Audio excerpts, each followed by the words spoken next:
Good morning, I am Chester Sambrano with headline news on CNC3 and the TBC radio network.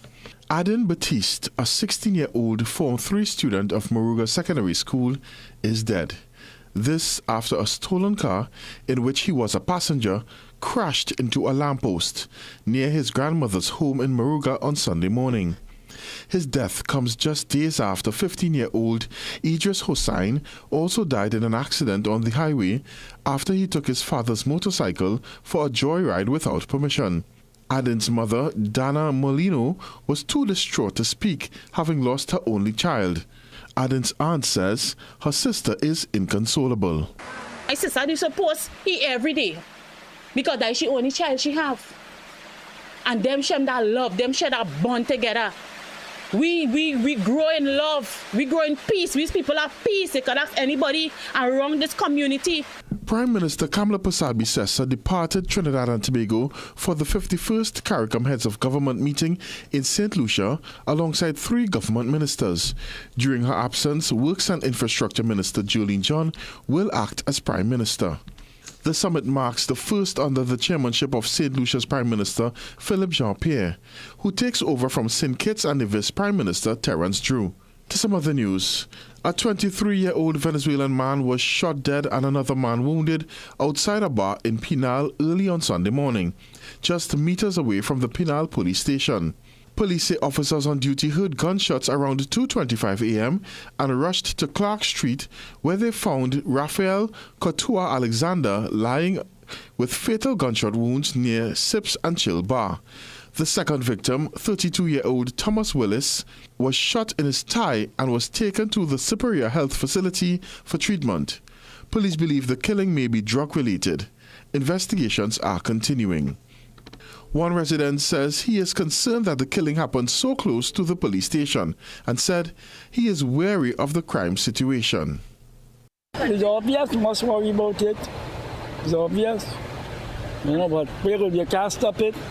Internationally, U.S. President Donald Trump and Israeli Prime Minister Benjamin Netanyahu could meet in Washington as early as next Monday, according to an Israeli source familiar with the matter.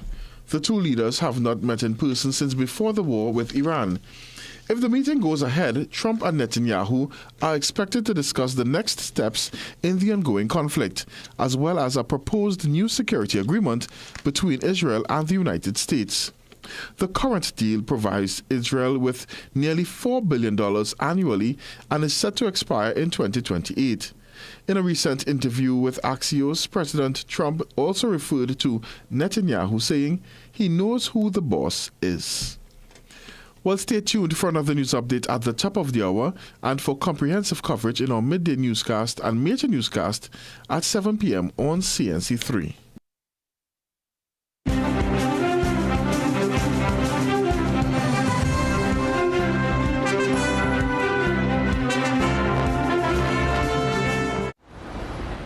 Extra, read all about it. We are more than headlines, more than stories on a page. The Trinidad and Tobago Guardian newspaper, your favorite national newspaper, is relaunching its community feature section with one major focus in mind. It's all about we Trinis. We life and culture. We heritage. We health. We food. We music. We community. We men. We women. We kids, yay! Everything we love and adore. We are every part of Trinidad and Tobago. And now, We is a space where every reader sees themselves reflected. Introducing We, the Guardian's bold new celebration, a magazine dedicated to irresistible stories and features that celebrate the very best of Trini life. Our stories, our culture, our life. The fact that they ask the questions, those challenging questions that no other media house would ask. To, shed light on those things that are in the dark, those stories that no one else wants to cover. I grew up reading The Guardian, actually. It's a household name. About The Guardian, one thing that I like, the human interest stories have increased. See the investigative pieces on the human trafficking. I find that very interesting. You go more in depth. On sports, especially local sports, and that's one of my highlights for The Guardian. Yeah, I've been in Guardian since The Guardian started coming out, started working. I was a newspaper man. The stories that are being covered are well detailed and you get more facts. Also, I think the editorials, I think they're doing a good job and they're speaking the truth, and you know, they're challenging the government to make things better. Me in particular, of recently, the last 2-3 months, I've been reading The Guardian. I'm seeing a lot of news about the neighborhoods and the communities, and I even saw my community featured, and I was proud. But The Guardian. The Guardian? Guardian. Trinidad Guardian. The Guardian. The Guardian. Trinidad Guardian. The Guardian is my first choice.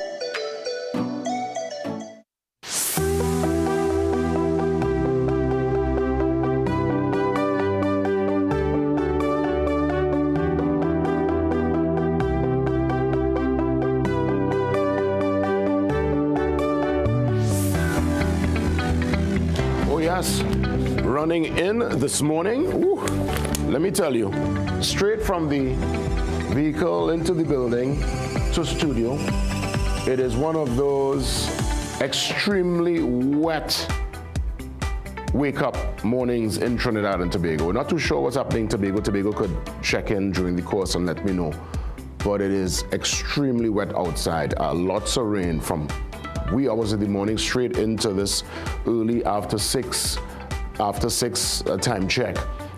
Let's be safe. Let's take that advice from Sergeant Batson and be very careful on the black carpet. We always say safe travel on the gravel, Trinidad and Tobago. And on that tone, I say welcome and good morning. Jason Williams signing on. It's your Brew, Morning Brew, today, Monday the 6th day of July 2026. Lots to unpack as we go through the weekend on wine and more or less put you in that particular frame with some of the great conversations, a couple of very major talking points. We will get through that and I'll give you some details momentarily, but let's sit, let's relax, let's wax warm on an extremely wet and cold Monday here in TNT.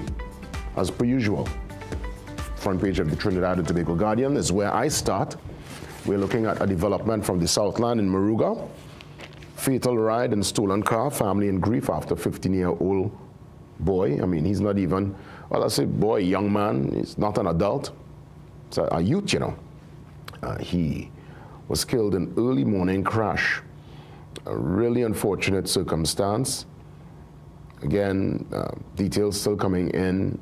The backstory, obviously not one to warm the heart this morning. But within the passing of the said young man, we want to extend condolences. I know the family will be putting plans in place to bid him farewell to the final send-off. And it's never easy. As I said before, we're living in a time where, to me, the natural order is for us, the children, to say goodbye to the parents. That's the way it's supposed to be. That's the natural order. It's hard for any child who, I mean, anybody looking on, once you have to say goodbye to a parent, it's a hard one. But it's one that, you know, you find your way, and with time you try to heal. And I guess, again, it's the order, the natural progression. You see, when the parent now have to turn around and bury the child, regardless of the circumstance, I think it's one that is heartbreaking. It's one that leaves a massive hole in that said parent's heart.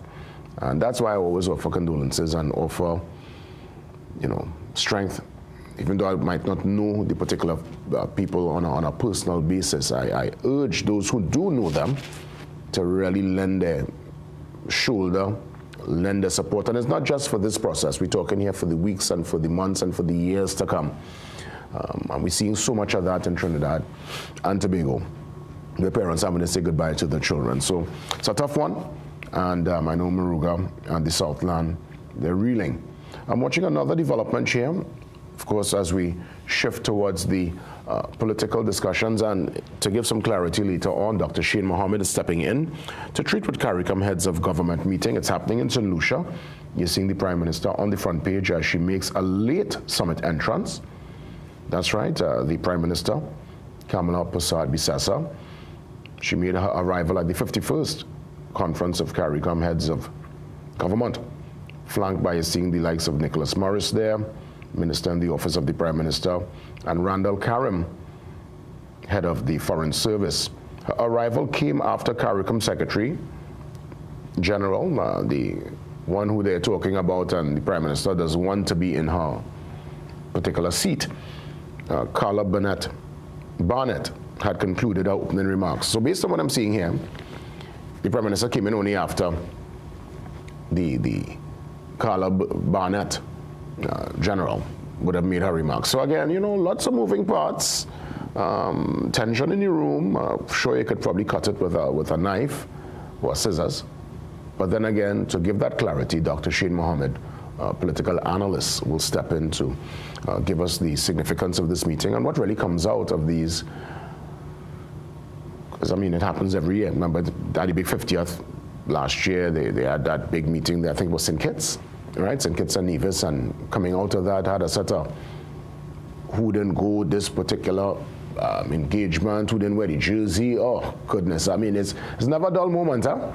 It's bacchanal alone when it comes to us in Trinidad and Tobago, but when we add our Caribbean brothers and sisters in the mix, it's a region where I think we're still trying to figure it out. It's like we flying the plane and building it at the same time. And obviously, you know, we are crash, and we don't plan to. But Dr. Shane could really give us some details as to the significance of these meetings and what really comes out of such an engagement. So I'm looking, another development here. Sobers urges solidarity with quake-hit Venezuela. That story also on page 6. Right? And as I mentioned, calls for unity as CARICOM Summit opens in St. Lucia. That story on page 7. I'm seeing also arrest after steel band clashes with police at band launch. That's an interesting development there. That story on page 6. Now, a couple of the big stories coming out of the weekend. Obviously, you know, it's featured here inside the Trinidad and Tobago Guardian. And later on, I want to talk about what I did this weekend. I went to give Kes a support with his Roots Rock Soca tour. I'll really treat with that later on because it's going to take a minute or two to really explain the magic and the joy in my heart from what I would have seen firsthand with Kes and his band, and the amazing tour that really took North America, and, well, they wrapped things up in Toronto over the weekend. I want to say kudos and applause to Kes the band, really taking soca and the movement and the vibration and the culture to higher heights. We'll treat with that later on, but again, congratulations in 5 stars, you know, commendations par excellence to Kes the band. Well done, guys. And really was a joy to be part of the last leg of that tremendous tour. Well, not much joy and commendation and applause really for fans of Brazil, because as we go to the back page on this Monday morning, this is the man your worst nightmare came to a reality yesterday. This man is clearly one of the most lethal strikers, not only in the modern game, but I would say of all times.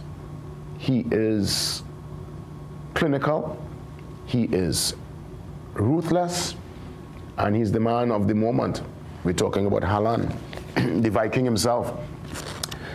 I mean, this man, he's been prolific since the early days, when he was playing for Norway's like under 16s, and we're talking here like since he's young, a brutal striker. I think at time he would have scored about 9 or 8 goals in a World Cup game. This is on the junior level against one of the CONCACAF teams, made the players cry, you know. Such was his dominance, and he showed it again with his head, with a strike of the ball, clinical, clean, no set a backlift. I mean, we will treat with this later. So congrats, Norway, they move on, and England also move on. But we'll treat with the football later, because if I start to talk football here now, we're here for about 20 minutes. They move on, and today some of the games, we'll let you know what's happening later. The brief on this Monday. Let's see what's happening. And yes, top results despite poor facilities at Sando Central. Well done to the students, all smiles. Sando Central, stand up and be counted this morning. And also pupils of the Tutors Writers Academy received tokens of appreciation at their first annual graduation. Even the youngsters, the juniors, the real juniors, they are also in full graduation mode. Again, all the best to the class of 2026. Up next, your boss report. We always start Monday with the big money movers and shakers. Sarud is stepping in to give us the latest. Up next, your boss report.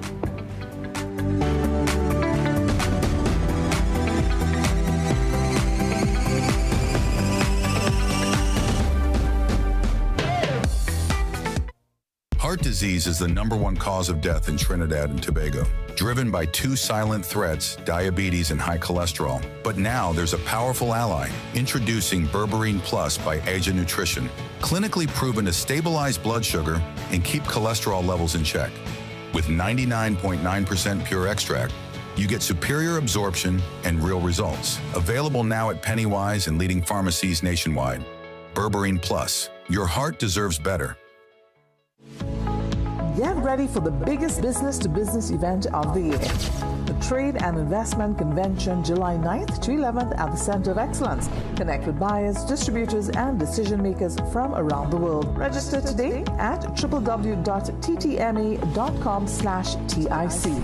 Dress code in effect for business days with park and ride services available. Trade, invest, connect with the Trade and Investment Convention 2026. My parents' generation grew up with Royal Castle.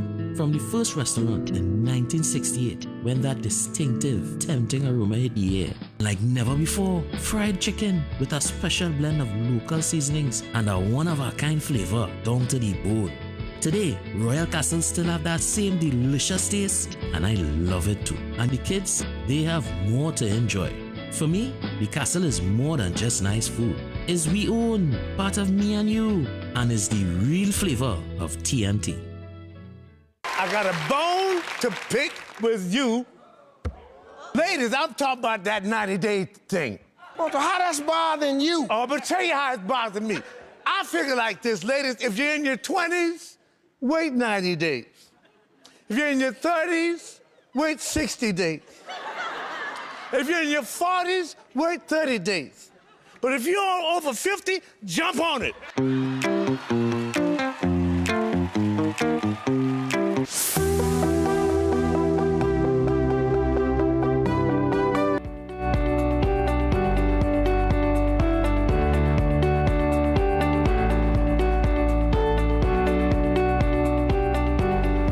Saru joins us on this wet Monday morning to check in with the boss report to tell us about the movers and shakers. Saru, good morning to you. Welcome. Good morning, GW, and good morning, Trinidad and Tobago, and welcome to the boss report. Well, today we're taking a look at some first quarter results across the manufacturing sector. We're looking at Trinidad Cement Limited as well as National Flour Mills, or NFM. Now, both groups have reported somewhat mixed results, albeit on the back of overall lower revenues for both groups. Let's take a look at what those results look like and what investors might expect in the coming months ahead. Turning firstly to Trinidad Cement Limited, or TCL. For that first quarter of 2026, the group would have reported an earnings per share figure of 20 cents, which was a 14% increase from the 17 cents per share reported in that prior comparable period of 2025. Now, revenues were down, as mentioned, 1.1% from 626 odd million to just about $620 million. Gross profits, however, did improve 13 odd percent from that $222 million mark to just about $250 million. Operating earnings overall improved 8.1% from 129 to just under 140 million. Overall net income attributable to controlling interest increased that 14 odd percent from 63.8 million in that first quarter of 2025 to 73 million in the first quarter of 2026. Now, when we take a look at the revenue story for TCL, we can see that it is primarily dominated by cement production and sales, with that in that greener segment, fairly flat over the comparable quarter, as mentioned, falling from just about $610 million to $609 million, while we can see that concrete production or concrete sales, or sales from concrete, or revenue from concrete rather, would have fallen from 17 million to 11 million. Now, importantly, TCL would have announced the closure of its ready-mix operations effective March 31st, 2026,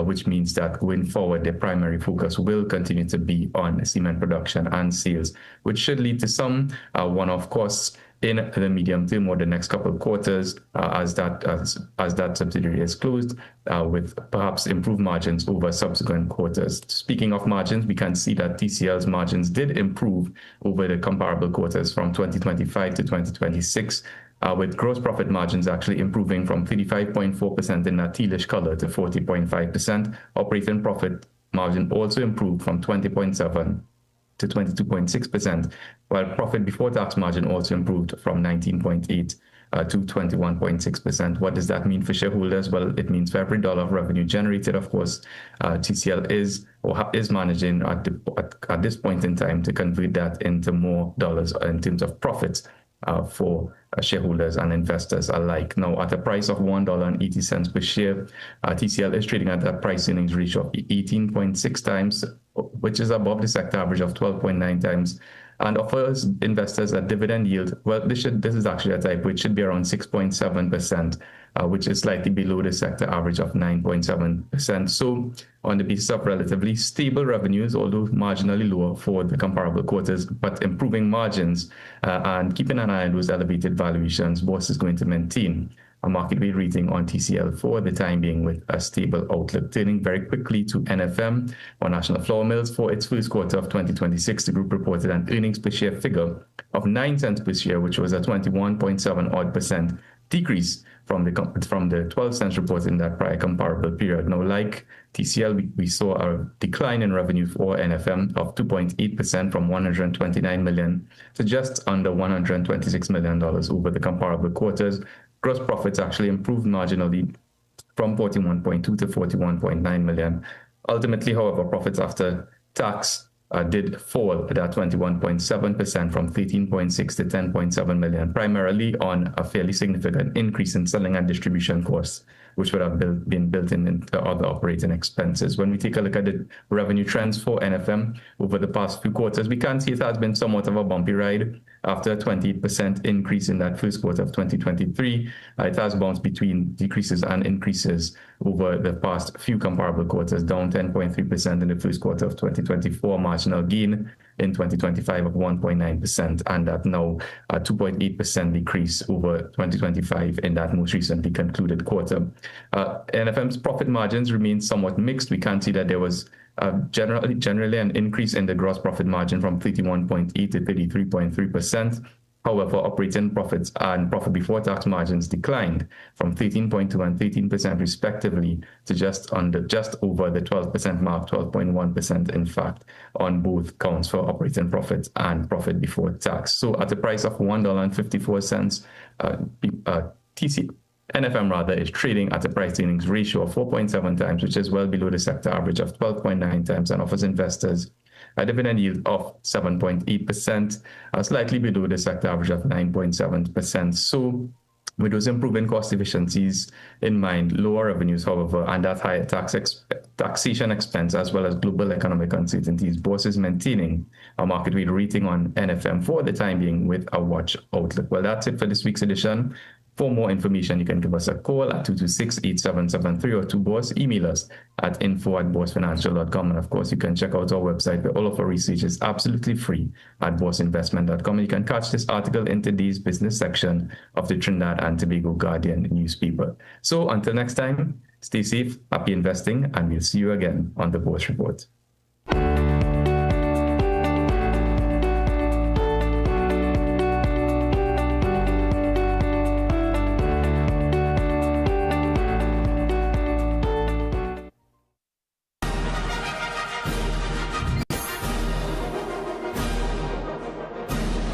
Get a loan at Bremont. The process is simple. Fast and efficient approvals. Receive funds within 24 hours once approved. And no penalty for early repayment. Located at 4 Gallen Street, Woodbrook. Remember, we like to lend. The detergent smells nice while washing, but when you use the new Downy Intense fabric softener, With its new multi-capsule fragrance, it releases an intense scent that lasts twice as long. With the new Downy Intense, you'll enjoy a rich and delightful fragrance that keeps you feeling fresh 24/7.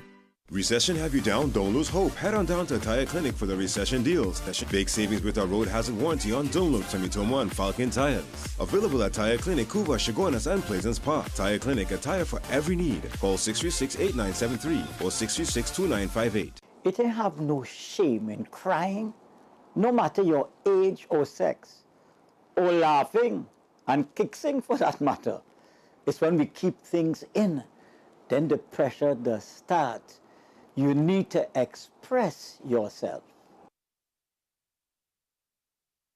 Establish a safe and non-judgmental environment in your home and family circle.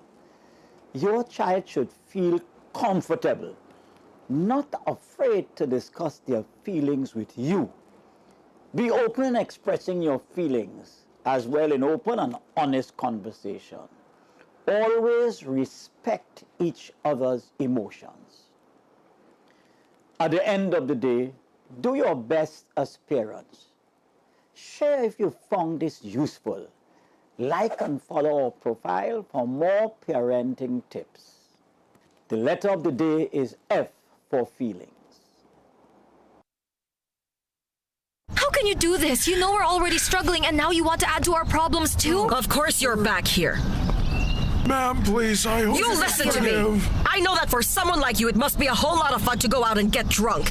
I'll ask you this one time, that if you can't respect your daughters or care enough to avoid doing things to get yourself arrested, then at least have the basic decency not to get Alejandra involved in your reckless behavior. Don't miss the gripping drama Cabo. Sundays at 8 p.m. only on CNC3.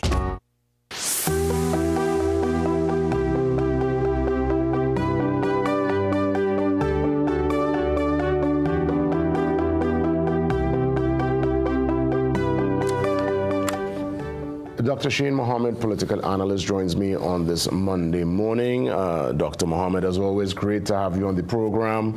It's a wet one, but we are going to wax it warm with the conversation. Probably it might get to some heat because never a dull moment. And we're looking at not only the local political landscape this morning, but I want to get some perspective on the regional vibration. Obviously, 51st CARICOM meeting on the way in St. Lucia. What's the real significance of this coming together? We've been doing it for 51 years. If you could walk me through some of the significant moments and policies that will come out of such a meeting. As always, good morning. Great to have you on. Morning. Thank you so much. The significance is we're handing over, I think this is the first time in a very long time where the chairmanship is handed from an outgoing chair into an incoming chair, but it's one of those most controversial moments. And one chairman is inheriting a controversy that he needs to, in this heads of government meeting, he needs to show his mettle, tenacity, maturity, political astuteness in order to get us back on track. So a major decision has to be made in the next couple of days. I would love if someone could have sent me what the agenda looks like, because I expect that on the agenda would be the appointment, not reappointment, but appointment of the Secretary General. And I guess things have gone awry, and it is the responsibility of this chairman in the person of Prime Minister Peer to realign ourselves to the treaty, to realign ourselves to what regionalism represents for all of us as Caribbean people, and what are the best ways possible in a world where the political arena is both volatile, uncertain, contentious, and ambiguous, for us to have a level of cohesiveness on matters that we can agree on, and then, agree on matters that does not serve our best self-interest as individual nations. So well, let me ask you right there as you're right there, and I want you to continue, but let's deal with the elephant in the room and more or less the dark cloud, similar to the conditions we have this morning in the country. Part of that is to do with the appointment, or at least the reappointment, as it were, of the CARICOM Secretary General, Dr. Carla Barnett, who our Prime Minister, has been blatant, open. She has said it in the public domain. She is not in favor of this said reappointment. How large will this particular issue loom during this 51st meeting? Well, it's a significant one, if not the most significant. I think over the last couple of months, this is what all of CARICOM leaders, some have avoided, some has sought to stay very far from, some has been very nuanced. In some instances, people have expressed their support. I think it's a matter of process, how it was done. The manner in which it was done is very much flawed. And I think that's where the Prime Minister takes the issue. If there's a process set out by the revised treaty and the processes allow for certain things to be done, including placing it on the agenda, having the meeting that is going to decide, having a caucus that sits down and have a conversation that's the yeas and nays, a revaluation or some level of performance management report that says, listen, this is what the lady has been doing, this is what she's achieved thus far, this is what she's working on, this is why we believe she should go forward. I think those are reasonable expectations when making an appointment, not simply that you go to a retreat and some persons are excluded, some persons are not. It's not as Timothy Harris, so Dr. Timothy Harris says up to last night that we can't afford to continue the way we're doing, and the incoming chair of CARICOM has said we need to not be a region of conferences where we only speak in conference and in small rooms. We need to go out there and we need to do big things. And I agree, because this matter, regardless of how many people, regardless of the opinions out there by those who may not necessarily understand why the process is flawed and how we got here, the bottom is there are at least 5 of us from the region talking about why this has made things bad for CARICOM and made us look very immature in the international political arena. Well, I'm looking at the discord that would have happened in the last meeting between some of the leaders and our Prime Minister, and even the fallout that came with our Foreign Affairs Minister not going to Nevis for the retreat, as it were, the Prime Minister leaving before the group picture with everybody in their T-shirts. I mean, these are things you'll hear about in a all fours scenario where people having an issue with a curry duck line, right? But it's not. These are CARICOM leaders and these are prime ministers within our CARICOM and regional space. How do you think that particular discord coming out of the last meeting will play in to this particular meeting? You think she will get support for her particular positions that she will obviously bring up, I'm sure, in a very bold way during the course of this coming together, as it were, in St. Lucia? So we're looking at what rolled over from last year. Will it play a role and play a particular part in this particular meeting? I think it's most important. It's one of the most important issues that is arising. The administration of CARICOM and the amount of money spent on to ensure that CARICOM is run efficiently and effectively, but also there's a level of equality and fairness across the board. It's critical to the administration of any organization, and more so a regional body that is part of the Global South One, finds itself at the juncture of the Global North and South, where different countries within the regional body is facing different issues, and we are all at different stages of development. I think it's important that we agree on the things that matter, where there's commonality, there's strategies and a level of innovativeness that must be applied to the things that we are not collectively agreed on, that may just need our self-interest and our sovereign, allow us to take it from a sovereign perspective. And then the issue that came up, as it pertains to the General Secretary, that procedural matter, that quote unquote, for the lack of a better word, cliquism, that kind of showed its face with regard to, as it pertains to the T-shirt and the retreat. Not that the retreat was illegal, not the T-shirt was a form to try to get us to show some level of camaraderie. You can't want camaraderie. You can't expect that there'll be camaraderie when you're using T-shirts and that level of camaraderie to hide or to mask chaos or to discord that has happened or was imminent because you decided to choose a different route in which you make a decision. My position remains the retreat was a space for discussions to be had, conversations, yes, no, put a SWOT analysis on it, look at it from different perspectives, provide alternatives, not to make decisions. The retreat was to find some common ground, and if there was no common ground that we could have agreed upon, then take it back to the conference heads for a decision to be made, or deferred, as the case may be, because it was February. We're now in July. This is when it matters the most, in fact.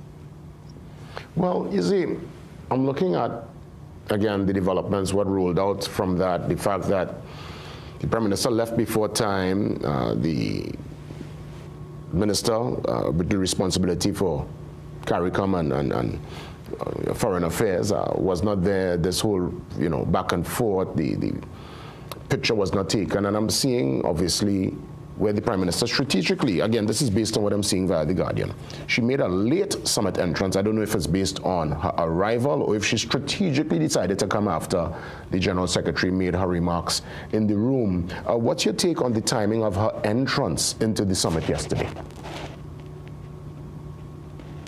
Remember, politics is always about a power play. It's a power play. So you think it was intentional, that late arrival? I mean, you have to take into consideration several things, right? I don't know how long the Prime Minister is going to be in St. Lucia for. And from my understanding, the Prime Minister had enough time to get there and change her outfit, be greeted by the welcoming committee of the Sandals Resort and all of those things. But even when the Prime Minister made her entrance and took her seat, there was a seat next to her that was missing. So somebody was not there as well. The President of Suriname is not there also. But I'm sure that there's a representative from Suriname. The bottom line is, it's not a matter of whether you were there and you left or you chose not to go. The retreat is not mandatory, that's for sure. But could it be seen as a snub, though? I mean, what message does that send in the politics through your political analyst lens? Carla Barnett deserves a snub. Carla Barnett is the reason why, and the advice that she got from the Secretary General, from her General Counsel, and the advice that she gave to the Prime Minister, to Prime Minister Drew as chairman of CARICOM a couple months ago. I think I was the one that posted the document that was written by Carla Barnett and posted, and it was used as a response. One of the issues there was that Carla Barnett became so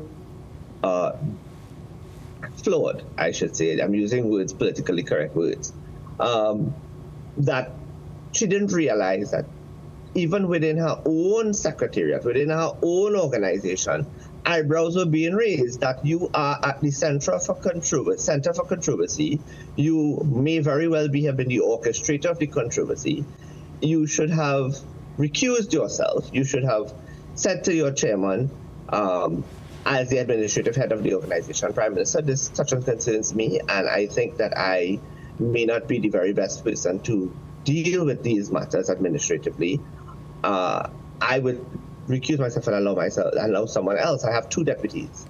I have a deputy and two assistant general. Whatever the case may be, the bottom line is she should have recused herself and allowed the process to continue, allowed the correspondence to continue. But no, that didn't happen.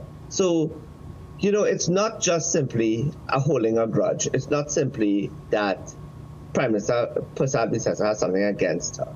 It's one thing to get disrespected and then be disrespected and believe that this person, the Prime Minister of Trinidad and Tobago, is somehow, or any other Prime Minister for that matter, is somehow less than you when you serve because of them, because of what they contribute, of what their goals as a nation and collective body are. It's not the other way around. So there's a lot of things that happen in the run-up to this thing. A lot of ills, a lot of miscalculations. I think hubris played a huge role. And last night in particular, nobody's paying attention to Prime Minister Pierce's words. CARICOM cannot be an organization that only meets in a conference room and in small meeting rooms and on Zoom. It has to be beyond that. It has to speak to a greater level of regionalism, one that was far more than what was envisioned when it was created in 1973. Well, you know, you mentioned, and again, you know, we could spend all morning on the CARICOM issue because I'm listening, I'm soaking it in. But you mentioned that word controversy, and I'm looking at a letter here. I want to just bring it home for a few. Probably we could head back to the solution a bit, but I must get a perspective from you. And I'm sure you would have had a chance to read a letter penned by PNM Life member Ashton Ford with some of his concerns about the inner workings of the party. He mentioned the treatment of Brian Manning. He spoke about the ARIMA situation, but he went in also on the General Secretary. In terms of, you know, certain personalities and what's happening within the framework of the People's National Movement. Your take on this internal development, and then we bring it back to some of the local political happenings. You had a chance to see the letter and read the letter, right? I did. Your take on it? I did. I think Mr. Ford needs to come out and stop talking about it from a very nuanced perspective and call it for what it is, to be quite frank. Do you think he should call names? Because, I mean, he's speaking... He should call names. He should call names. He should call names. He should call it out. You know, the PNM thinks I'm being very, I don't know. They think I'm taking this for a joke and I'm humoring them. I'm not. The bottom line is, many of the people who are sitting in the parliament today and that make up the front row of the General Secretary and represent the People's National Movement did not come into the political arena actively for very long. They got an opportunity to come into public office, and then they went straight into government. And they stayed in government for 10 years, and life was good. Life was nice. Life was easy. As I always say, when your party is in government and you're brand new, you're a newbie, and you have the ability to speak and you have letters behind your name, you know, that comes with certain perks of you being favored, and, you know, think that the opinions come with you being able to project yourself into certain roles. That has happened over the years. Great. But many people have not done their political history and has not looked at how the party has functioned over the years, the things that are acceptable, not acceptable, the standards, the processes, the standard operating procedures. It has now come down to, and they still haven't, to add to that, prior to the general election, the party was very much fractured. There's no ifs, ands, or buts about it.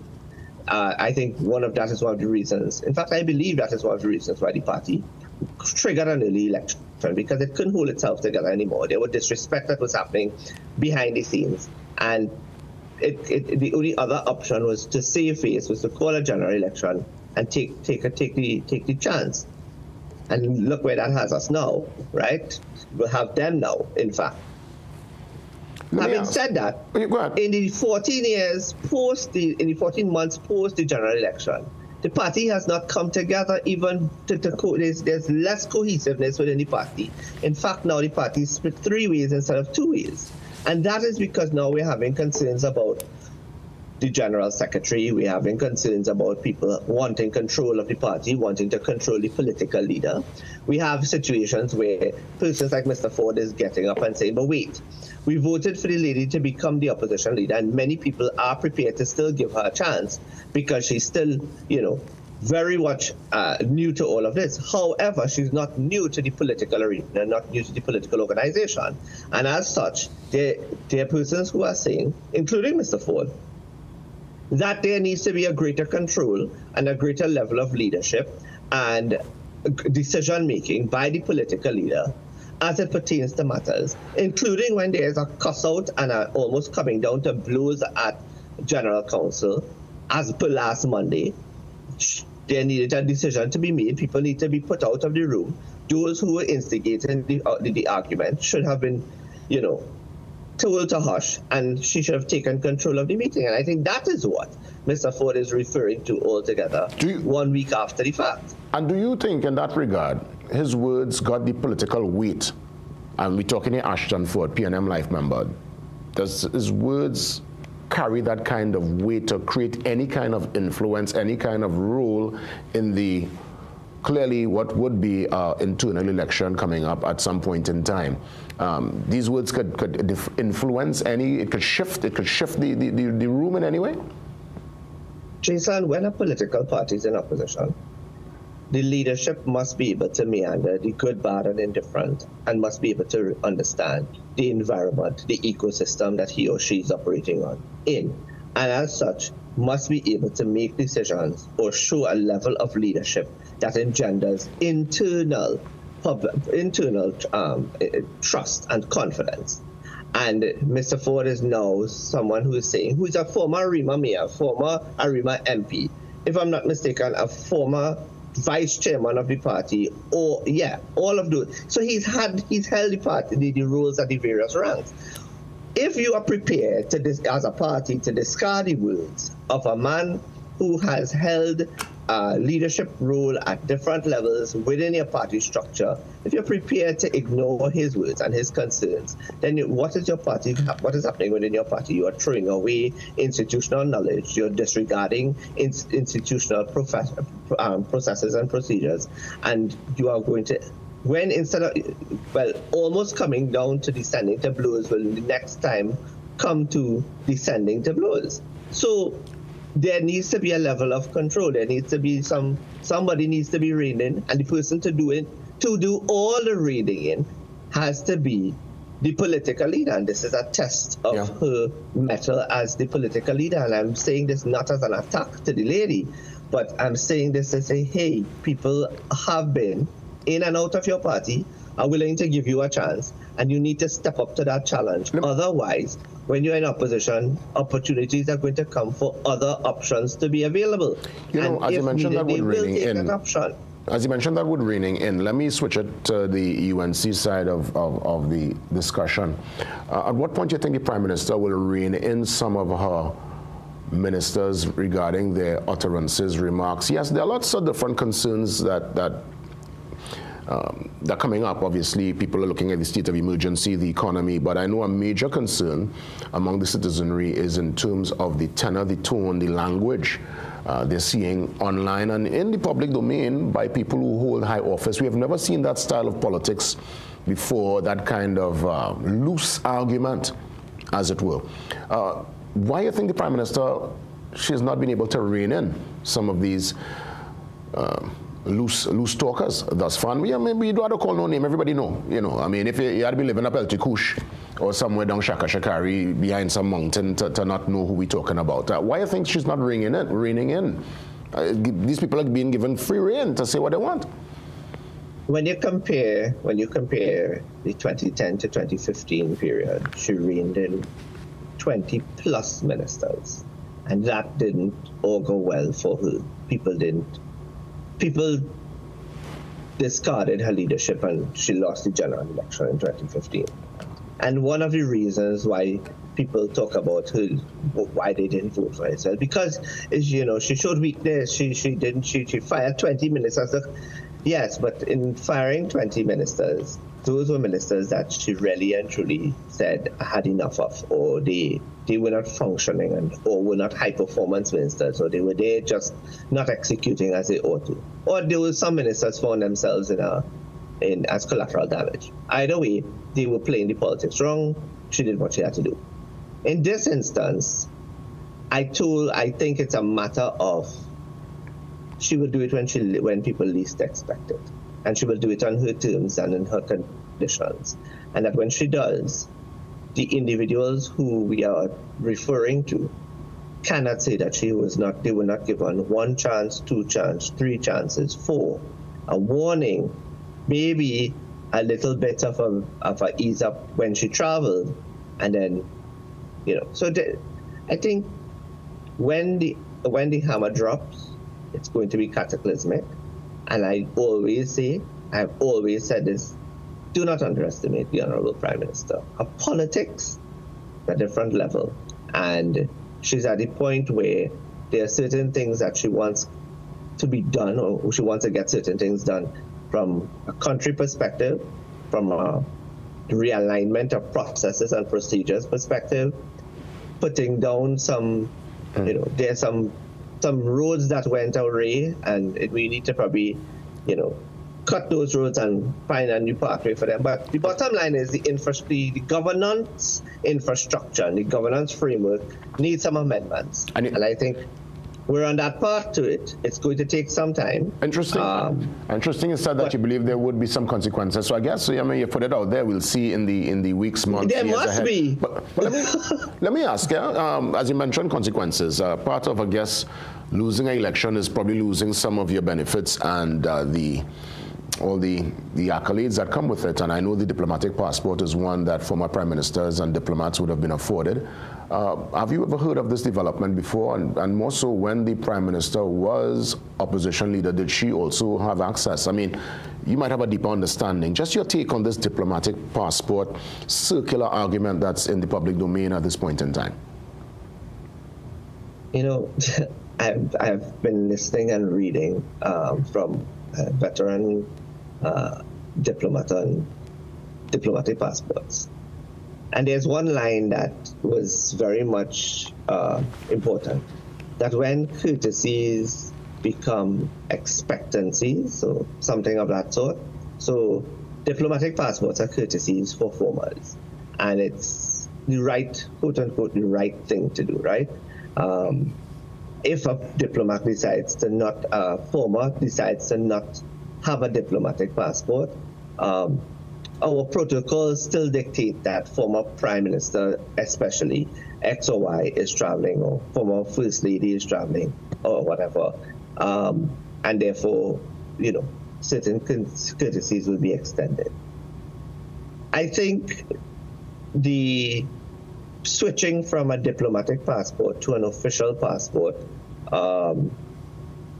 clears the way for certain, or creates the new precedent. Certain behaviors are going to be expected with an official passport. You are given an official passport, so you are an official of the Republic of Trinidad and Tobago, and while you will be treated with certain level courtesies, I think it's also a check on your behaviors and attitudes as well. 985 passports that are diplomatic passports, Jason. That's a lot compared to 274 in China, a country that is probably 100 times the size of, or 1,000 times the size of Trinidad and Tobago. So you dismiss the argument that this is political vindictiveness, and I think we need to. I think if we don't start streamlining proper protocols as to what is necessary, what is important, or how we're going to treat with it. So, for example, I heard the question about, so what about the Chief Justice, and what about the former Chief Justices, and what about the former presidents, and and the case may be. I think that the former presidents and former Chief Justices, given their position on the table of table of precedent, maybe wants to retain, especially former presidents. But why not the Prime Minister? Because the Prime Minister really is the one behind the wheel. I mean, for want of a better word, the President is there as a ceremonial head, as it were. They do not really influence policy. They are guided by the advice of a Prime Minister. So I'm trying to figure out why a Prime Minister will not be given such a courtesy. Just asking. The President is head of state and Commander-in-Chief of the Armed Forces. So that's one thing we have to take into consideration. There are certain things about the presidency and the office of the president, even though we may see it as ceremonial. Remember that very famous statement by Anthony Carmona, powers that you think I don't have, I do, and powers that you think I have, I don't. That's very, very, very, very instructive. I think we take for granted the powers that the president has, and because the president is seen as a ceremonial figure, and not a frontline political figure, we think, well, we don't need to give them anything. But when you're the head of state, that's what the person is, head of state of the Republic of Trinidad and Tobago, then we can start looking at who needs a diplomatic passport and who doesn't. When you're the former prime minister and you retired out of political office, an official passport is something that should work. There are some ministers who don't want to travel on a diplomatic passport. They travel on it because it's a need thing. There are others who want a diplomatic passport because of the pips it gives them in immigration abroad and the protocols that come into play. But if you are acting on official business as opposed to going in to the States on a vacation, it's two different things. So maybe it's about attitudinal changes. I would like to hope it's in the best interest of Trinidad and Tobago, and it's not somebody's idea that came out of bad mind. Because, quite frankly, Jason, I've been saying that we cannot continue to run a country on bad mind and vindictiveness and expect of people to be progressive and develop.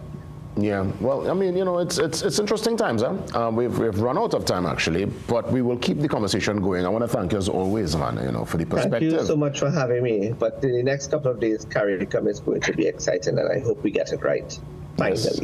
And we definitely do a post-CARICOM summit analysis. I'm sure we'll touch base next week. All the best, Dr. Mohammed. Have a good one. Same to you. Political analyst Dr. Shane Mohammed checking in. We'll get ready for some housekeeping. Take the pause. We head to the 7 a.m. news update, and we come back after 7 with your calls and much more. See you soon.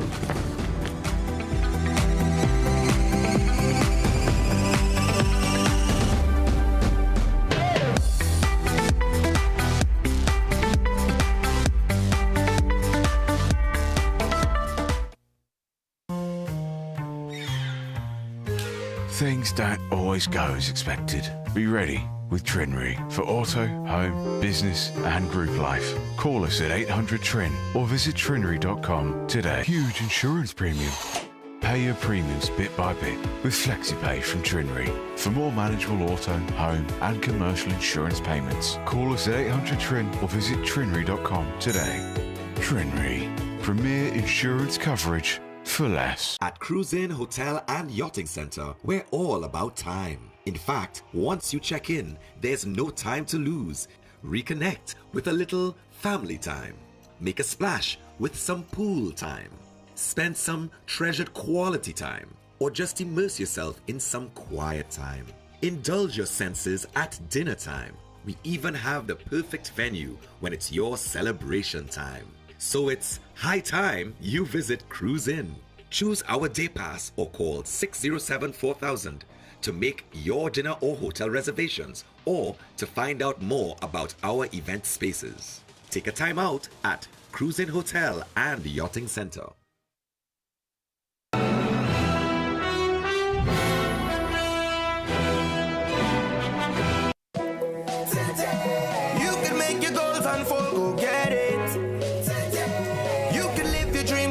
Let's do this. You can get the help you need to succeed with Rand Credit Union. You can believe that you can achieve. Big goals, small ones too. Rand Credit Union, we've got you. No more waiting, that won't do. Make someday today. One life, so make it good. Live the way you know you should. With Rand Credit Union, yes you could. Make someday today. Live your best life today with Rand Credit Union. Life. What a wonderful journey we're on. Each stage is unique. And at Tata Life, we not only understand, but also appreciate that you'll have different needs at different times. So trust us to protect you and yours with our comprehensive range of financial planning solutions to ensure that you never, ever have to worry. To learn more, contact a Tata Life advisor or visit tatalife.co.tt today. For the many stages of your life, Tata Life, a member of the Ansa McCall Group. Come Come to Jimmy Boo Super Serious July Sale for seriously super-sized saving. Get the year's biggest savings yet on textile, curtains, home goods, and much more. Seriously, shop the Super Serious July Sale today at Jimmy Boo in Barataria and Port of Spain. KC Ginger Mint, your trusted and natural wellness. Now with healthier options. KC Ginger Mint with honey and lime. KC Ginger Mint with orange and KC Ginger Mint with lemon. KC Ginger, honey, lemon, lime, and orange. Natural and trusted for generations for soothing sore throats and digestion and boost immunity. Get your new KC Candy Ginger Mint extended range today and breathe naturally. Downy Unstoppables are laundry scent boosters. Add a capful before each wash and you'll be amazed. The blast of freshness that lasts and lasts. Whoa, what a blast! Even at the end of the day, you'll still be enjoying that blast of freshness in your clothes. Downy Unstoppables, the blast of freshness that lasts and lasts.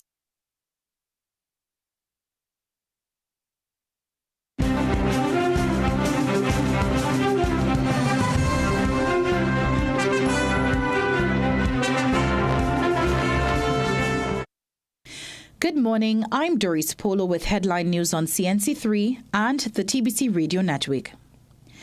Aiden Batiste, a 16-year-old Form 3 student of Moruga Secondary School, is dead. This after a stolen car in which he was a passenger crashed into a lamppost near his grandmother's home in Moruga on Sunday morning. The boy's mother was too distraught to speak, having lost her only child. His aunt made a passionate appeal to young people. We don't have no fire service. We don't have no ambulance.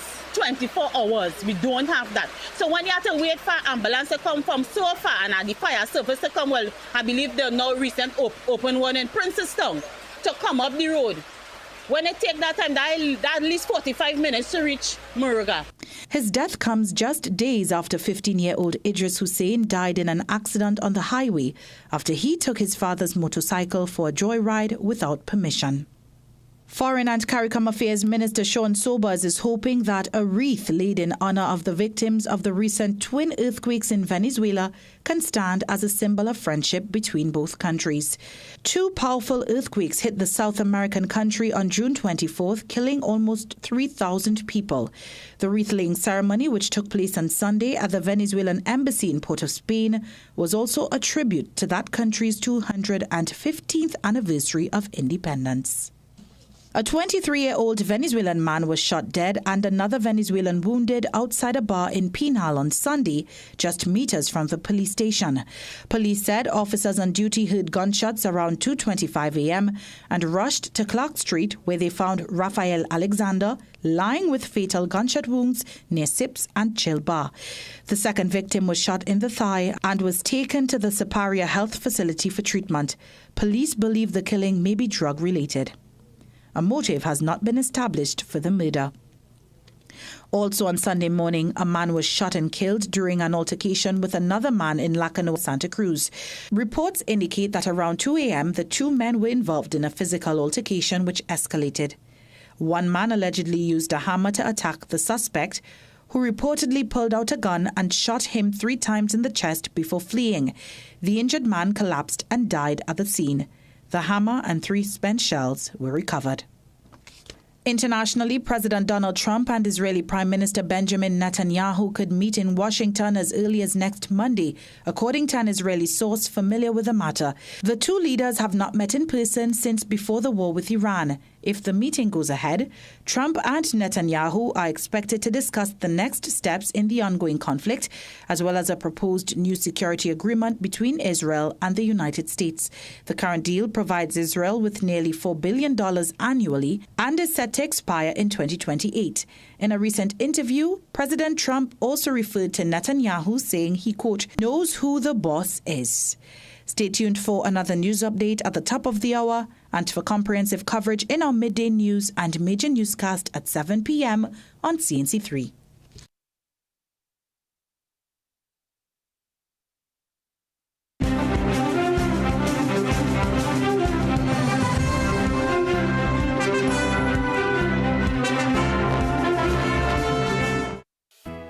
Time check. Brought to you by the Central Bank and the National Financial Literacy Program.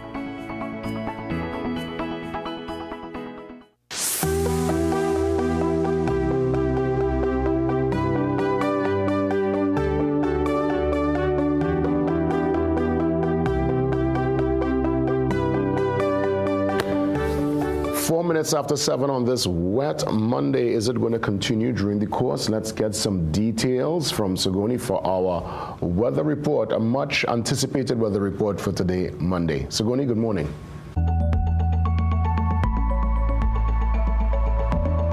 Good morning, farmers. I'm Sigoni Mohammed, and here's your Farmer's Almanac for the island this week. Now, this week will be unsettled across much of the country with wet days due to tropical moisture affecting the island. So expect periods of rain each day with the heaviest showers and isolated thunderstorms likely during the first half of the week. Now, from Monday through Thursday, we do expect mostly cloudy skies with periods of rain and occasional thunderstorms. So take the time to transplant your seedlings, plant root crops, and even vine crops such as beans, peas, and cucumbers. The last quarter moon, which occurs on Tuesday, traditionally is a good time to focus on harvesting and field work rather than new planting. Weather conditions do become slightly less active, and that's happening by Friday into Saturday, with more sunshine breaking through, although a few afternoon showers remain possible. These, however, are potentially poor planting days as seeds may rot in the ground, so these are better suited for harvesting and routine farm maintenance.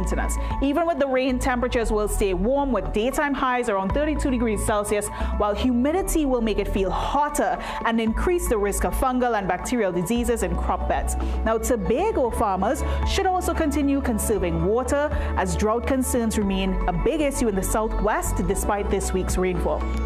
Now, for your farming tip of the week, the frequent rainfall will replenish soil moisture across Trinidad, especially in southern and eastern districts. But 3 or more wet days in succession that could lead to localized flooding on fields and farm access roads. So you want to clear those field drains early, and that's to reduce waterlogging, as several consecutive wet days could flood low-lying fields and access roads. And invest in supporting young plants and maintaining windbreakers.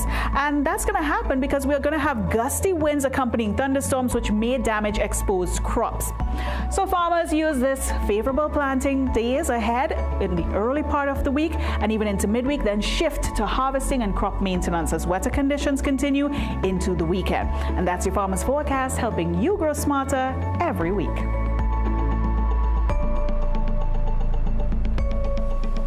Thank you so much, Sigoni. Our weather report with the focus on the Farmer's Almanac, getting you ready and letting you know when is the best time to plant. She said later on this week because, as you noticed, today, tomorrow, into Wednesday, wet. Let's head to Faizabad. Faizo, is it wet on your side? Good morning to you. Talk to me. What's the weather like?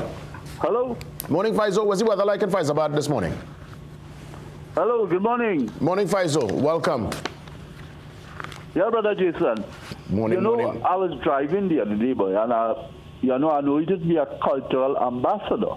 Yes. So I was listening to the calypso going up the road, and I heard a calypso to me, trying to interpret it. One that say African for sale. I think that is an insult to the intelligence of the Afro-Trinidadian. What's the name of the song? I didn't hear what's the song name? Africans for sale. I didn't hear that one, After that's something recent? And I need you to listen it and compare it to Crazy had a song by the name of Shoes. Okay, I'll take a note. I'm not familiar with that one, I want to hear it first. My brother, I really want you to listen to that song and come back and comment on it for me, please. All right, no saying. It is demeaning to the Afro-Trinidadian and the intelligence, Jason. Yeah, I will listen to it. And really, because I speaking from a place of ignorance, obviously, I don't know the selection. But thanks for bringing that to my awareness. I'll check for it. Faizo? What's Faizo? Faizo still there? He probably gone. I wanted to kind of get a little weather update. Shogunas, how it is on your side? Is it wet or rainy? I want to try to figure out if it's an island-wide rain now this morning. Morning, Shogunas. Yeah, pleasant good morning, Jason. How things? All is well. Welcome, man. Welcome. All right, that's good. That's good. Yeah, what happened? That football last night, that was one of the better games of the World Cup. Eh? The Mexico. Because I know even before the England-Mexico, right? Yes. Correct is right. Yes. Even before the game, Jason, let me tell you, I tell people that will be a dog fight because here what happening? Mexico ain't going out so, and England feel that football with them something. You understand what I'm saying? But really and truly, I mean, I believe that on the match itself, the better team didn't win. But I believe that England have a way of just finding a way to score goals. If you understand what I'm saying. But Mexico play all the football, right? Clearly, you could have seen that, right? But you know, at the end of the day, you know, I mean, one had to win and one had to lose. So it's not to say they're going home, so they're already home, right? Yeah. I look forward to the football later. Jason, what I want to touch on, right? In connection with this, what Faizo now said about crazy song there, right? You see, I would have listened a couple of weeks ago. You would have had a David Mohammed on the program, right? And he would have spoken and mentioned some things about neither governments, the PNM nor the UNC, has done enough relevant to the upliftment of the black people in Trinidad. I'm just using the terms that he used, right? He did say that. Now, I'll tell you this, right? I believe that whatever government is in power, everybody has the ability to lift themselves, right? And I believe that there's opportunities equal across the board. If it is that you look at the development of just using his terms again, the black people in Trinidad, right? Out of the 64 years from 1962 to now, 38 plus 26 is 64. For 75% of the time, the PNM has been in power. So what are you telling me? Are you telling me that because the development of the black people has let's just say African, because, I mean, Shogunas, we are all black, eh? Shogunas, I mean, I'm trying to remind you yet again, you're not white, and if you're not white, you're black. So let's just say African, because I know that's what you're trying to say this morning. And I won't ignore horrors. I won't ignore horrors, because when you say black, I guess you're talking about, if it's probably black, I guess we'd be talking about everybody, because all of us could be grouped into that particular classification. Jason, I agree with you. I am just using the terms that he would have used, right? And I know at the said point in time you did not correct him. You did not correct him, so I'm just using the same terms that he would have used. He said specifically African, we mentioned the African experience. All right, so I go forward now, and what I am saying now is that everybody has the ability to rise and to develop themselves, right? It is the choices that people make. Understand what I'm saying? Nobody's perfect, Jason, and I believe in giving people second chances because people make bad decisions, and as a result of that, the consequences are there, right? But what I'm saying is that people have the ability to understand and know what they're about, right? No, and you're spot on, because if it's something, I must say, you have been consistent with that particular statement, and it's one that's true, because we are all adults, and we are responsible for ourselves, and I guess it's really choices. Sometimes we are the authors of our own demise. And I am spot on, but the thing is, boys, some people, honestly, they're really vulnerable and they need that little help over the line, boy, Shogunas, boy. Some people really don't have that strength that you might have, I might have. They really need that little, to hold their hand and kind of take them over the line. And I guess sometimes that's where the political parties, or at least the MPs or the councillors or whoever is supposed to be that representative, supposed to kind of help you. And unfortunately, they have failed. A lot of them have failed. I agree with that, Jason. There's some people that just need a push, a little extra. They need that. I understand that, Jason, right? Not everybody they start at the same level, right? But I'll tell you this, right? Let us not allow in life what we cannot do to affect the things that we can do. Yeah. Well, if we could do 6 out of 10, then we do the 6 out of 10. Let me just don't say, yeah, what happening? One tire bust, so let me bust the other 3. Well, let's stick the pin. We'll stick the pin for now, and we'll continue with it tomorrow, Shogunas. Thanks a lot, man. Because if it's one thing, I mean, I know there are people who are very critical with his commentary, but he's a man that he said that consistently, and it's something I actually endorse, because really and truly, we are supposed to kind of say, you know what, boy, let me see what I could try to better myself, and you know, you just start. The hardest part of starting something is starting something. But again, as I maintained just now, as much as I understand and believe that, there are really some of us who really need a little extra push on somebody to kind of guide us over the line, and we have to remember that too. Good morning. Hi, morning, Jason. Hey, Sando, welcome. Okay, I just want to urge all Trinidadians There was an article in yesterday's Express written by Robert LaHunt. Mm-hmm. I want to urge the whole of Trinidad and Tobago, UNC, PNM, Independence, read that article. And the long story about that article is that we are silent on subsidies. Most of the things in this country is subsidized, and we wanted to continue that. But you have to get the nation to buy into that article. A second thing, I have listened to your critics on the program calling about the Commissioner of Police. The Commissioner of Police, Jason, he is revolutionizing the service. The man needs the support, and he is a stickler for discipline. And I support the Commissioner of Police 100%. Well, let me ask you though, and I appreciate your endorsement, and clearly he is from day one said that he's a no-nonsense man. But I want to take you to what happened at the band launch on Saturday. I've never heard in recent time with TTPS and PAN players clashing and people, officers roughing up man instrument and all kind of stuff. I mean, you think the officers are being emboldened? You think they're being kind of strong because of this said commissioner? I'm just asking you an honest question here this morning. Yeah.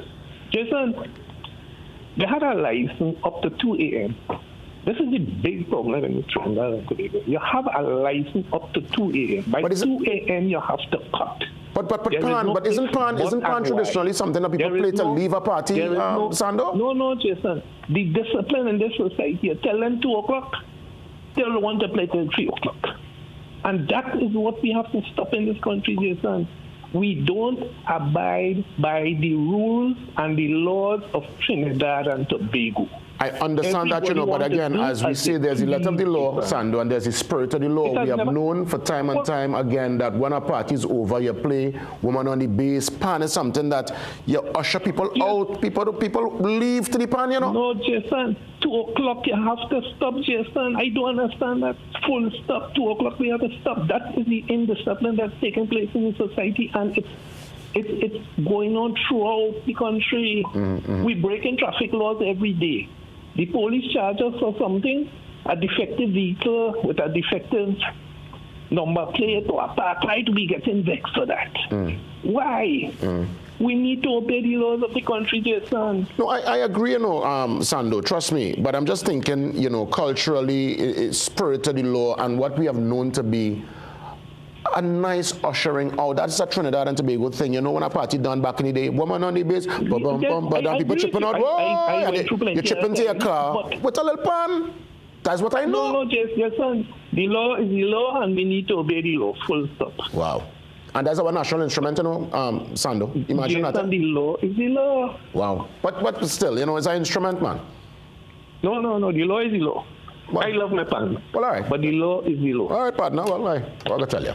Law is the law, right? Law is the law. I don't know what's going on in the place, I have never heard of PAN players and police in any kind of, we heard of them back in the day when man meet up by the corner of Charlotte and Observatory and band meet band and his blade pull, but them days done. It's not like that kind of scene. It was obviously, as the caller said, time up, the PAN strike up for people to usher out.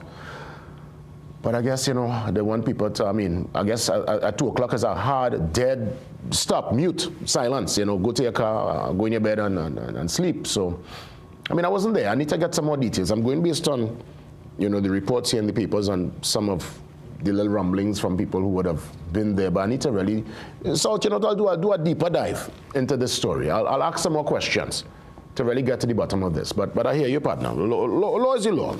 But I know there is the letter of the law and there's the spirit. I thought in this case we could have leaned towards the spirit of the law based on culture and our national instrument and the PAN players who barely get a chance to even feature in a band launch in this modern time. So, I don't know, boy. Interesting times. All right. Yes, I think we actually, we head to the traffic calm. All right, let's do that now.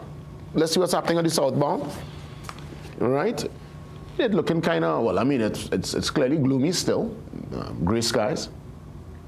And I guess, the traffic a bit easy. When a little rain fall, people pull curtain. Give me curtain, oh gosh, sorry. Pull the cover. Well, you might pull your curtain, see what's going on, and then you pull your cover. I'll go back in your bed, and I was telling the team this morning. I'm here, the team, we are here, we're functioning. You have to function. What will you do if you migrate and go to, let's say, a New York City or a Toronto, when you have to deal not only with rain, but in November, December, January, snowstorm, who have to shovel snow out the car, or buy the car to move the car to get out. You have to function. Unless the place, it's a blizzard and it's a lockdown. Once that's not the case, you have to function. So, a little rain sometimes, and we call in, we can't function. But we're here, and I encourage folks to step out. Just take your time, move early, and just step out. The place things have to happen today. You can't shut down the place because of a little downpour. Let's head now to UWI on the Eastern Main Road. As expected, wet. You've seen it in real time, huh? In real time. Bus route, main road, that intersection there, people going into the UWI tunnel. And you can tell, look at the road, you can tell the rhythm on the road, people either moving late or they're not coming out at all. Now I can understand there are folks in certain flood-prone areas, Bamboo, El Socorro, right? Folks who live down in the Southland, Woodland. There are people who get really traumatized. And that's a real concern. Those who would have been impacted by flooding, when there's a serious downpour, they kind of stay back home to monitor their residents and premises. And in that regard, I could understand, because you would have gone through thousands, tens of thousands of losses in terms of appliances and furniture.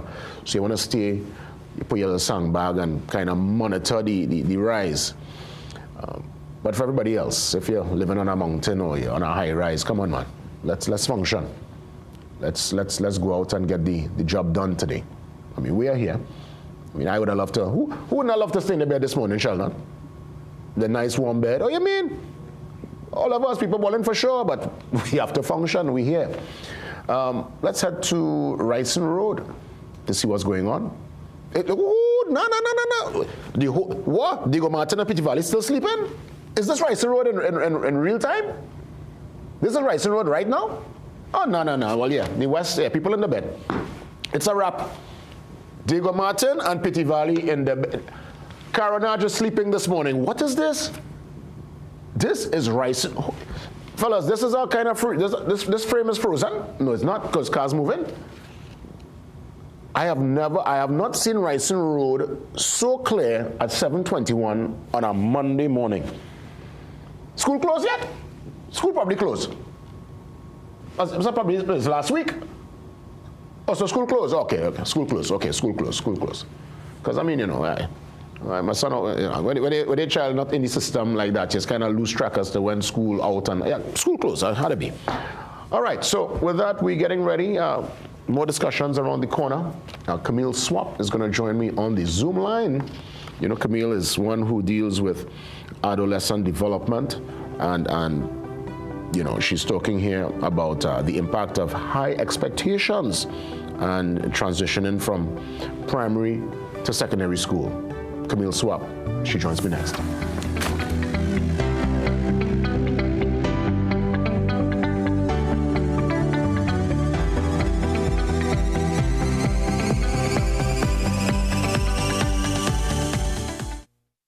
We are deep into stoppage time, all. They must be careful here. Oh no! But hang on. They are checking it. It's going to be in the hands of the VAR. This is unbearable.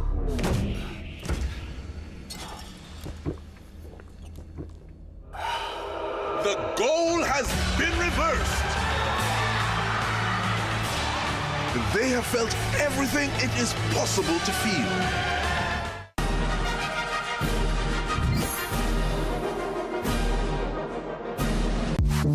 Period nights don't have to look like this. Move less, wake up to change. So change for a real night's sleep with Always Overnight. Its 3 times protection system absorbs, locks the fluid, and keeps it away from your skin. For protected nights without leaks. Always.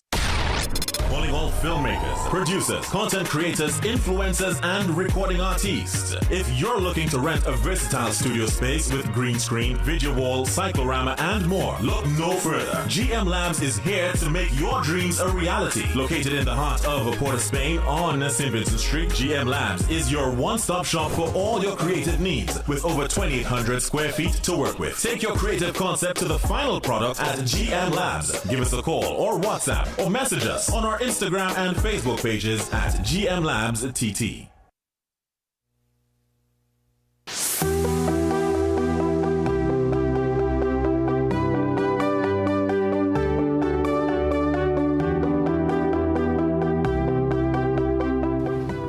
Always a joy to have Camille Swap on the program. She joins me on the Zoom line, and we are treating with that transition from primary to secondary.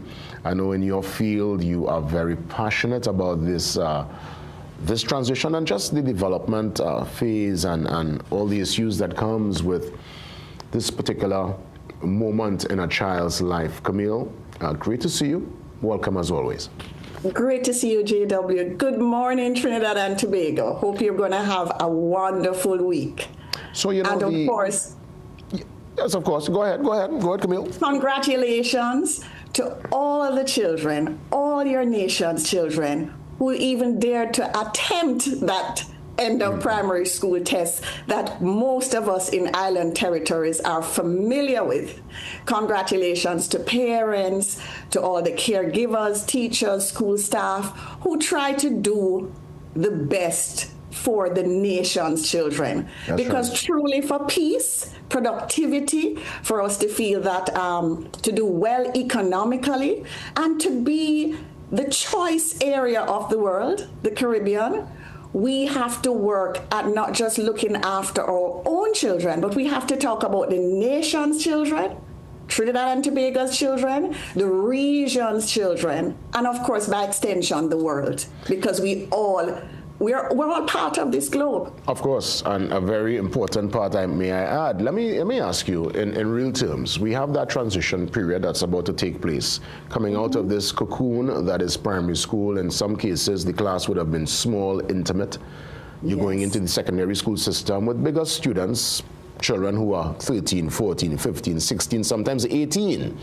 We're having a mix of 18, 19-year-olds with children who could be 12, 11. I started secondary school at the tender age of 11. All right, I did my exam. I was 11 years old going into secondary school. What happens to students? Because there's that innocence you see with them at the graduation for primary school, singing their songs. Mm-hmm. And there's such a nice child going in. And somewhere there's a particular, now not all children obviously, but we see where some get caught up very early in the wrong activities and they're influenced, is it by the environment? What advice to parents and more so to the students looking on to navigate this transitional moment in their life? Because I think leadership is important. I will include school staff, policymakers in education when we're talking about children transitioning from end of primary to high school environments. And because we have an end of primary school exam that is so competitive, so fierce, we tend also to repeat children a couple of times. Different island territories do it differently. Jamaica no longer has that, I would say, opportunity to get an additional year to grow up from primary, right? So I want to include teachers, school staff in this, and of course, policymakers and leaders, educators, along with family members. The goal must be to constantly learn about children's development. We are in a little dilemma because we have this old talk about the book can't teach you about children, yet the book can teach you carpentry, engineering, medicine. So we have to move away from that. There are guides now about if your child is 6 years versus 12 years, some tips, strategies, and understanding their development. And adults, when I talk about development, I think you appreciate that you're different in your 20s, your 30s, your 40s, 50s, 60s, going up. And although we're all individuals, there is common knowledge for development that as you pass the 40s, you might be talking about you need to wear a pair of glasses, your knees hurt, your back, the cells in your back probably drying up, those discs. Different things are happening to you. So you appreciate the word development for adults. What I don't think we appreciate that discussion, let's just look at end of primary to high school. That's another developmental stage for children, and a key one. So, for instance, children leaving at the end of the primary school stage, usually most are going into puberty, with boys being usually much later than girls, and girls can be very early. They could be going into puberty somewhere at 9 to 10, and you could have a boy, you could have many more boys doing that 12 to 13 or later. All of this holistic development, what the child eats, how the child feels safe learning, the child does not feel I am not as good as the next child, all of that belongs in the talk of childhood. So when you're transitioning from the end of primary, leaving a couple of teachers in a smaller environment, and then you go over to a larger environment with many teachers, many subjects, and yes, children who are coming from diverse backgrounds with a swing for age groups. I think what I discussed once with safety officers in Trinidad and Tobago, in the Port of Spain region, and they invited some principals, and we had a wonderful discussion, and they came up with brainstorming when they learned a little more about how the brain develops. So we're going to have to take the neuroscience and the developmental science, and it will help parents and teachers to navigate our children and teenagers and young adults with less stress. That's the buy-in. So some principals said, now that I understand a little more about brain development in that child transitioning to high school, what I will do, and they've had some success with it, some other principals could try it, they group the children not just on grade anymore. They've already gone through SEA, right? So they're now in secondary. What they're trying to do is get the age groups together. So if these set of children came in very young in Form 1, you're trying to get them together in a grade, and you're looking out for some who might have been older for many different reasons. It could be they're not peaking yet. It's not that they're special needs, they're just not peaking yet. So they had to wait a little longer in primary. It could be special needs, but you're giving the children their age group, because at their developmental stage, age group matters, even by a year or 6 months, unlike adults. Because the adult-like brain is somewhere between 25 years to 30. So if somebody is 10 years older than you, you have more in common. But if you remember adults, when you were 14, so let's look at females, you were 14 years old, and the little boy, he was 13. You thought you were so much older. That's the brain differences. So we really need to look at the children's emotional and social development, not just their academic. Their academic is important, but here's the exciting news. If we in the Caribbean, if Trinidad and Tobago decides to want to get more information on the neuroscience of growing children, how their brains are a little different from adults, and in knowing their developmental concerns, their need to feel smart, to develop identity, I like how I look, you can wait for me to be great, I will help you through with your work, I'm not going to tell you this child is better than this child. If we work on those things, teachers are going to be happier, even with their own children. And I've seen it, we've seen it. And parents are going to be happier. And the nation will be stronger for it when you look at the holistic development, what is doing well. So go after their emotional development as the foundation for every other structure, because you can score high and still unfortunately be incarcerated because you did wrong. Okay, so it's not just high scoring you're looking for. You're looking for the development of the human being and of our children and the special estate of childhood. Remember, adult now, if you don't like what I say, you don't like how I look, it's not going to be impact me as it would have been impacting me when I was a mere age of 11. So Camille, let me ask you, environment, because again, that's why I guess so much parents push hard for their children to go to certain schools to foster that particular development. And again, no school I would ever say is a bad school. I think administration might be the ones dropping the ball. Every school is worth its particular merit. You know, they will have certain qualities, right? And it's really what you make of your particular moment in the said school. But how important is environment, that particular environment? Brain development, and come on, adults, work with me on this. Well, I'm glad I'm not even political, so I am the voice for children, teens, and young adults, because your young adults, even at 20 years old, could feel badly because you don't think good of them. So can you imagine a child at a mere age of 10 and 11 doing this exam and feeling that all these people scored high and I'm off to a bad school?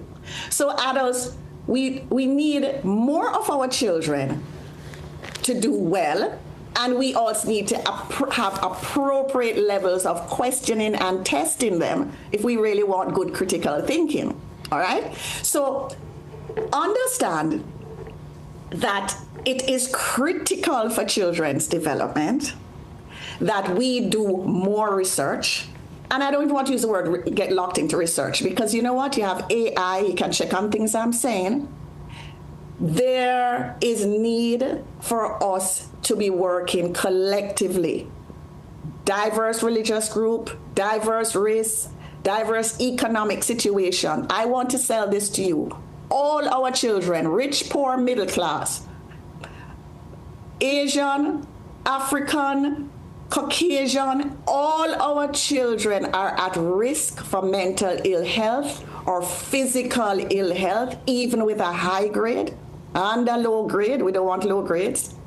If we don't think that all schools must be constantly improved so that all children can do well, but because we sort children from the old British, you will put a greater group of children who feel less about themselves somewhere. So of course you're going to have more behavior challenges. But remember when we were all in primary school getting different grades, but we were all existing and we were friends? And we also know that when we grow older, even if we score higher than another person, it didn't mean that that person was more successful than us holistically. Let me ask you something, Camille, and it's something that some might think of, I wouldn't say frivolous per se, but it's a reality of our existence as Caribbean people in Trinidad, and I'm sure also Jamaica.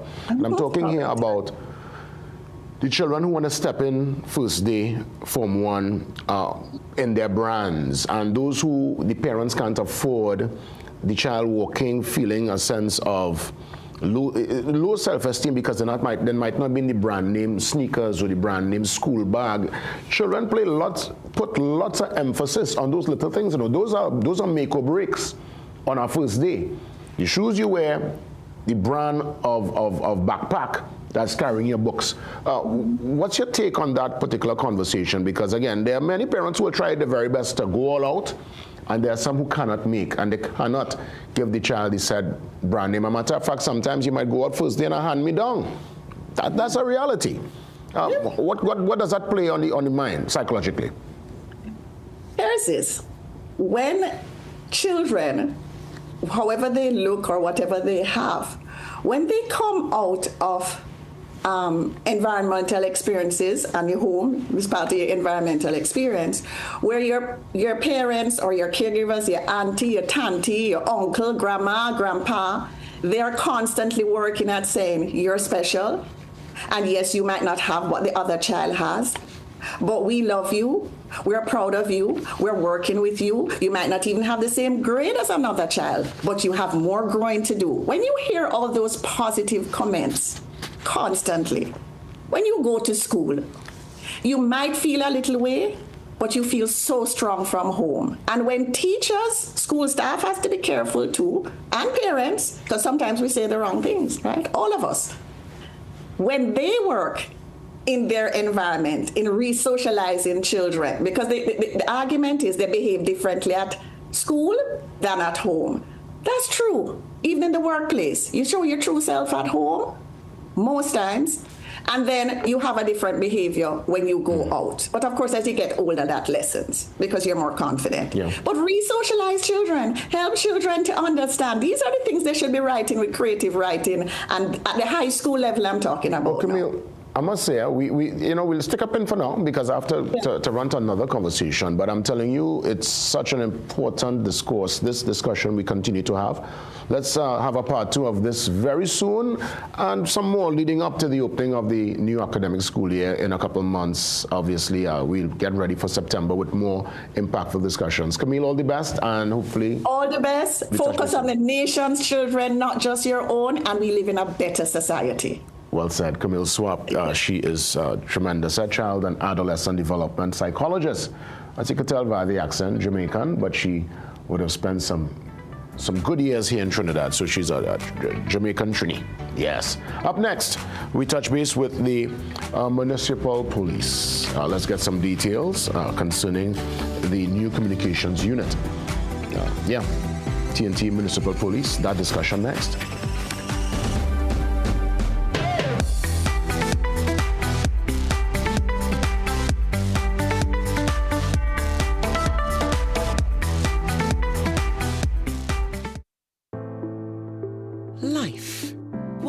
Wonderful journey we're on. Each stage is unique, and at Tata Life, we not only understand but also appreciate that you'll have different needs at different times. So trust us to protect you and yours with our comprehensive range of financial planning solutions to ensure that you never ever have to worry.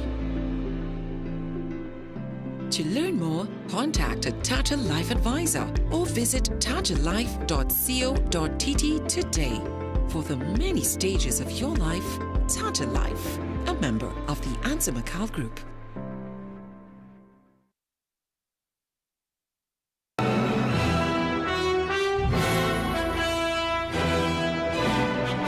Living with diabetic neuropathy is exhausting. The burning pain and tingling that won't go away?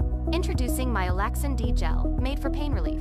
Fast absorbing, non-greasy, and easy to apply. Its Carbomer gel formula delivers relief deep at the nerve level. Oleoresin capsicum helps reduce pain signals, while diclofenac eases inflammation. Menthol and camphor provide fast, soothing comfort, so the pain eases and comfort returns. Size doesn't matter. This 15-gram tube gives you maximum relief. Myolaxin D Gel, available at pharmacies nationwide. Do you think all dishwashing soaps are the same? With some, they require more effort, and they don't wash as much. Try Dawn and discover its grease cleaning power. Dawn removes stubborn grease easier and faster than others. Additionally, its foam lasts 50% more. With Dawn, you use less product to clean more dishes and save with every wash. Dawn, triple grease cleaning power. It ain't have no shame in crying, no matter your age or sex, or laughing and kicking for that matter. It's when we keep things in, then the pressure does start. You need to express yourself. Establish a safe and non-judgmental environment in your home and family circle. Your child should feel comfortable, not afraid to discuss their feelings with you. Be open in expressing your feelings, as well in open and honest conversation. Always respect each other's emotions. At the end of the day, do your best as parents. Share if you found this useful. Like and follow our profile for more parenting tips. The letter of the day is F for feelings.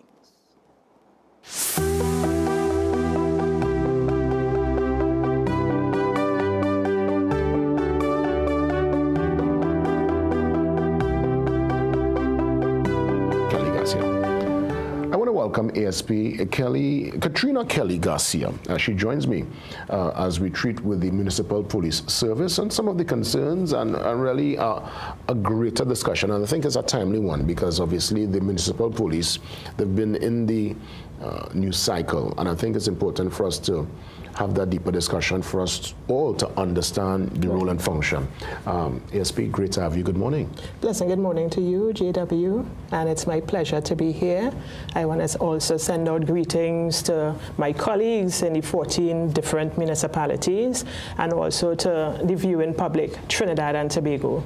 I want to start in that regard in terms of the difference between the TTPS and municipal police. Right, so municipal policing exists to support public safety, right? Whereas in the 14 different municipalities, the boundary of the regional corporations and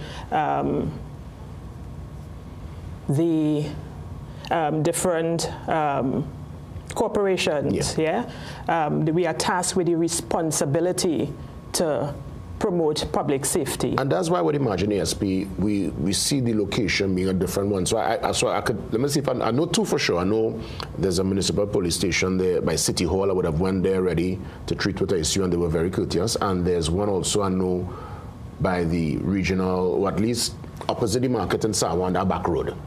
Upstairs, I see police cars parked there. Is that station upstairs there? Right, on First Street. First Street? Yes. So well, it's because, I mean, obviously, you know, you're thinking police station, we all know where your neighborhood police station is located, but clearly there's a different building and location for municipal police. That's correct. So we have the Sangre Grande Municipal Police, Tunapuna, Arima, Sawa Lavantil, as you mentioned, and Port of Spain. There's also Deo Martin and Chaguanas, and they are the 7 municipal police stations in the north. What role do you all play, ASP, during, let's say, major events, even disasters? What's the role and function in that regard? Well, the good thing about that, JW, is that we work closely with emergency agencies.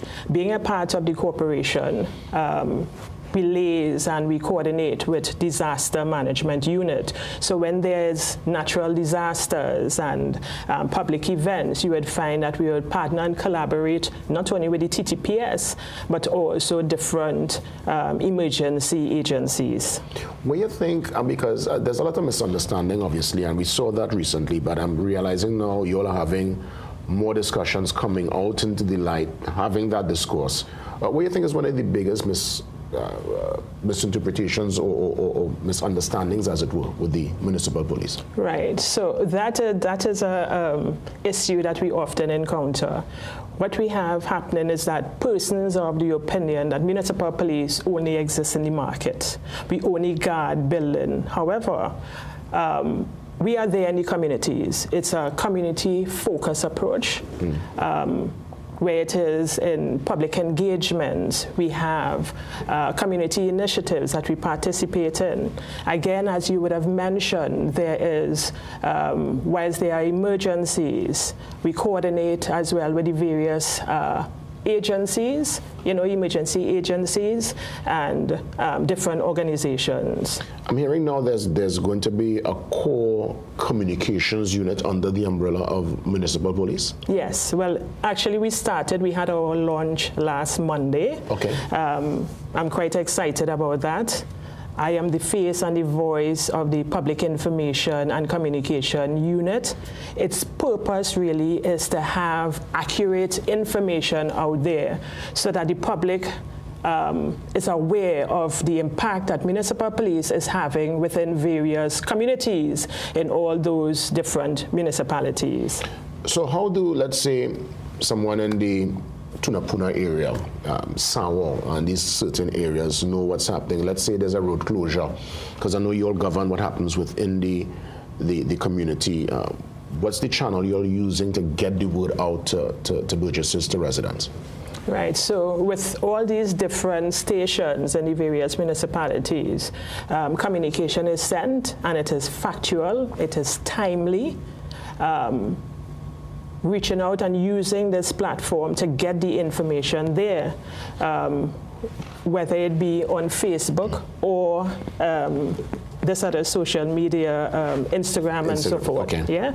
So we're going to utilize JW, the platform that is before us at this present time. So mainstream media and social media. That's correct.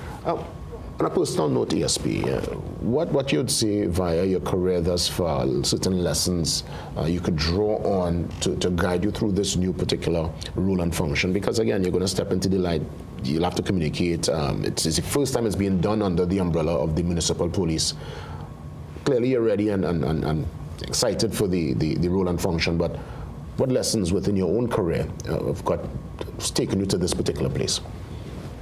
The fact that we want the communication to be clear, that we want to tell the story from on our side, because oftentimes this is what we would have encountered, that the information and the impact that we have in the different communities, that it is not being told. So it's going to come in a real time, it's going to be factual, it presents the opportunity for us in the Public Information and Communications Unit to send that information out there accurately.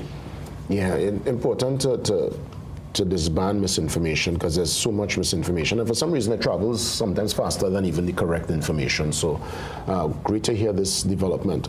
Is there a particular metrics, is there a particular way you're going to know that it's impacting, the right information is going out there, a measuring stick, how you're going to know?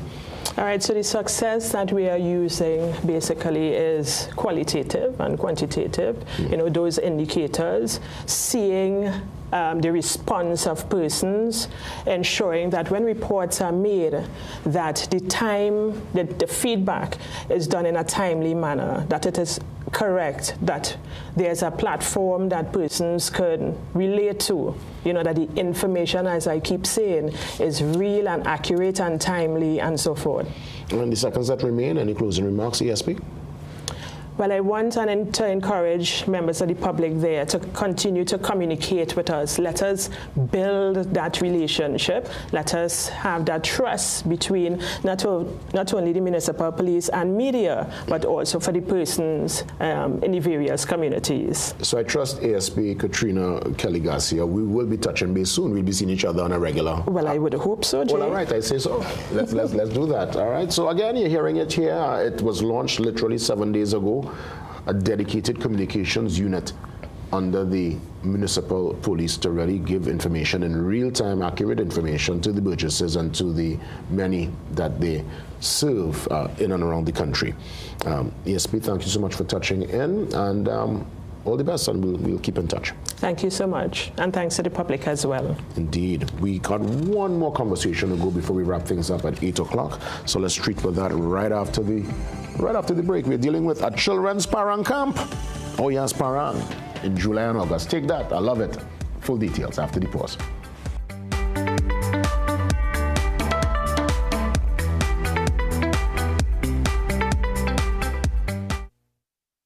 Living with diabetic neuropathy is exhausting. The burning pain and tingling that won't go away?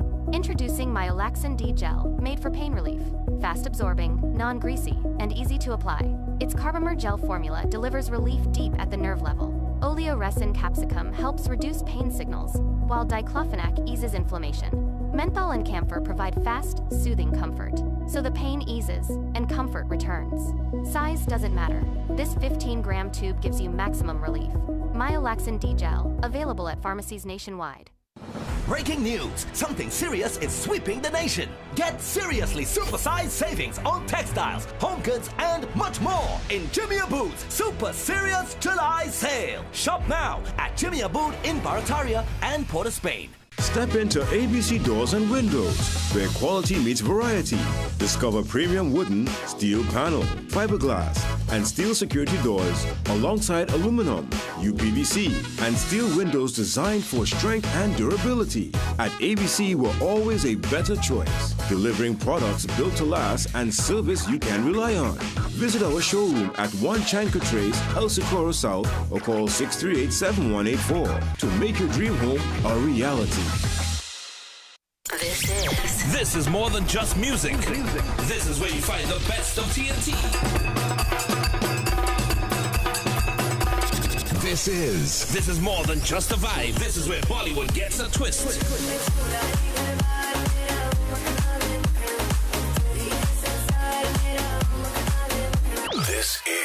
This is more than just energy. This is Bhangra and indie pop too.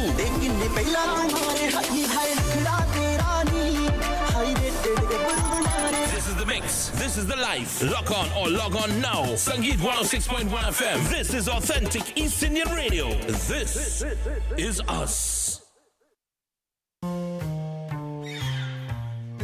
Things don't always go as expected. Be ready with Trinry for auto, home, business and group life. Call us at 800 Trin or visit trinry.com today. Huge insurance premium. Pay your premiums bit by bit with FlexiPay from Trinry. For more manageable auto, home and commercial insurance payments, call us at 800 Trin or visit trinry.com today. Trinry. Premier insurance coverage for less.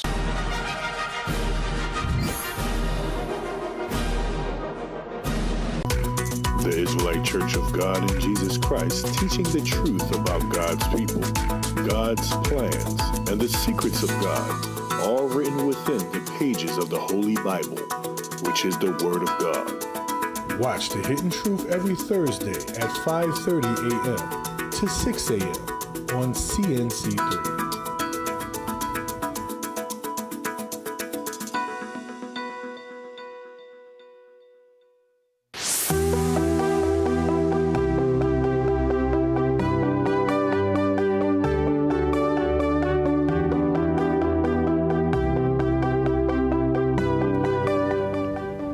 Tell you, I'm so happy to have on set with me Kurtra Skeet. She is the creative director of the Parang Lab, and we're getting ready for a Parang camp in July for students. We'll find out the age and the demographic, and well, I know it's in Malabar East Side, and you're from a creative family, you're from a Parang family, so why not share the joy of Parang with the next generation? Kurtra, welcome. Thank you very much, and good morning to everybody. I know we all struggled with your rain this morning. But you made it. Yes, but I made it. Let me ask you, in terms of your age group, what's the age group? Age you're looking at for the camp? So the camp will be from ages 5 to 14. Oh, nice. They are broken up into 3 groups, 5 to 8, 9 to 11, and 12 to 14. You're going to focus, obviously, I would imagine, on vocals, but would children get an introduction into the instruments? Actually, the focus is not really on vocals. The focus is more on giving them a brief history of Parang, engaging them with all the instruments, the main instruments, as well as introduction to the construction of a quattro. Oh, nice. Apart from that, each day of the camp, which is 5 days, they would have Parang practice at the end of the day, because they will be preparing all week for a recital concert on Saturday, the 18th of July. Oh, so they have to put all the work into performance in front of their parents and friends, yes, at the end. Mm-hmm. Oh my goodness. What part of Malabar? Because I'm seeing Malabar as a location. So the Malabar South Community Center, the Malabar Community Council was very generous to us from the jump when we pitched the idea to them. They allowed us to use the space for that week for free. And it's, off the expressway by Omera Road in Arima. That's where the community center is located. What's your timing for the camp? So the time would be 9 a.m. to 2 p.m. Basically, the day is broken up into a story time to set the theme and tone of the day. Then they would break out into their age groups to do their creative activities or learning activities based on the age group. Then they would break for lunch, and after lunch is Parang practice to end the day. Fantastic. I know obviously there might be a capacity issue. What's your target number? Because you can't, don't you could 1,000 children, 1,000 show up, you can't make. So because it's the Arima area, it was very easy for us to fill the camp, which is capacity 60. Okay. The aim was to get 20 in each age group, but after reviewing the registration, we got about 31 in the smallest age group, about 16 in the middle age group, and 13 in the eldest age group. It is good in terms of adjusting the target time we have with them to really zone in on the activities we want to do. Other than yourself, Kutra, who are some of the tutors? Okay, so we have volunteers because this initiative is purely out of the passion we all have for parang. So it's a combination of family. So with the smallest age group, my mom is actually a preschool teacher. She will be the head volunteer for that age group. The second age group, I have a cousin who is a primary school teacher. He is one of the persons engaged in the second age group. And the third age group is more paranderos and seasoned musicians who could really show them how to do more complex activities. And these concerts at the end would be based on the age group, so the smaller ones will do their performance, the middle and... Exactly, so the youngest age group will do one song, the middle age group will do another song, and the eldest age group will do their song. So we'll have 3 performances coming out of the camp. We also have 2 bands that have confirmed they would be able to perform with us, which are Sonidos and Compañeros. So the amazing thing is I have ties with both bands in terms of I would have gone to school with majority of the band members from Los Sonidos in BATCE. And then our music teacher is the band leader for Compañeros. Well, we're literally out of time, but really fast in the seconds that remain, how could one stay in touch with you or find the Parang Lab online? Okay, so I've tried to hijack everybody's algorithms on TikTok. We're just flooding everybody with Parang, so you could find the Parang Lab on TikTok very easily. And well, for me, my social media handles are my middle name Tessa and surname Skeet on Facebook. And well, the contact number is 740-9190. Kutra, congrats in advance. Great initiative, you know, really bringing Parang to the next generation. And it's going to be tremendous. So for all, sending the children down, you're in good hands with the Parang Lab, with this Parang Camp in July. We're going to make our exit on this wet Monday. Have a safe one, TNT, and God spare. I'm back for more tomorrow.